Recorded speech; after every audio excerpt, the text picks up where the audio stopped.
Hello and welcome to an album a day, day number 119. Cannot believe I've been doing this that many days in a row. Today we're talking about the second release of a band that I have covered extensively. In fact, I did an entire podcast on them covering every single song that they recorded in the studio and was even talked into doing some live stuff. Today we're talking about the 1971 release, of course, Salisbury. Love this album. So the original album cover that was released in the UK was of a tank, which actually tied into the theme of Salisbury.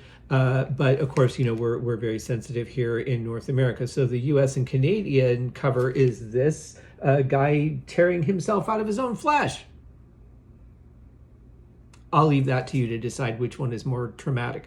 But I've always loved this album cover. This was the original one that I had back in the 80s, and it is just such a killer album. This is an original 1971 Mercury US pressing, as you can see on the label here, and I've always liked that. There is a version of the bronze record that's like a figure, so when it goes around, it's looks like it's moving, which is pretty cool. But this album just has some killer songs on it. I've never really understood what's going on this back cover here, and that's okay. It's just a neat design and something that you can kind of, you can imagine that it's a maze and you're trying to get yourself out of it. You can, try and figure out what it is. It looks like a hand with a ball attached to it, some sort of weird muscle and tendon situation here. I have no idea what's going on with it, but in any case, as always, what's really most important is the music. I'm pretty sure this is not a gatefold, but let me double check that.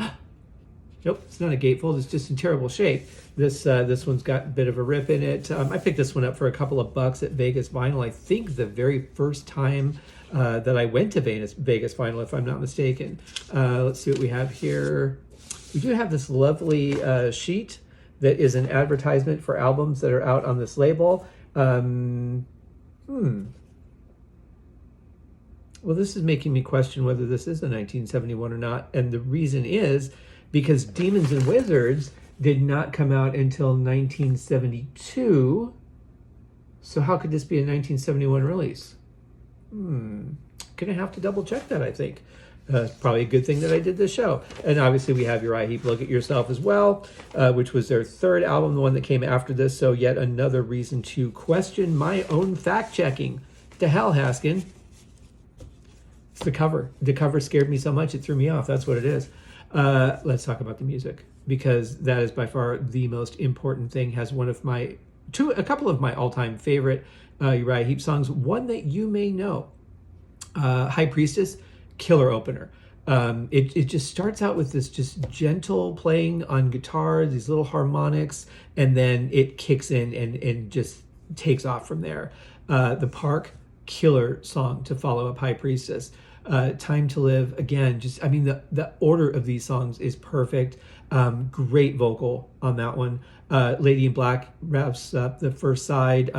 If there's a Uriah Heep song that that may be one of them. If you're not familiar with the band, you may have heard that. Easy Livin' might be another one that you may have heard. Those were a couple of the bigger ones. Stealin' off of Sweet Freedom would be another one.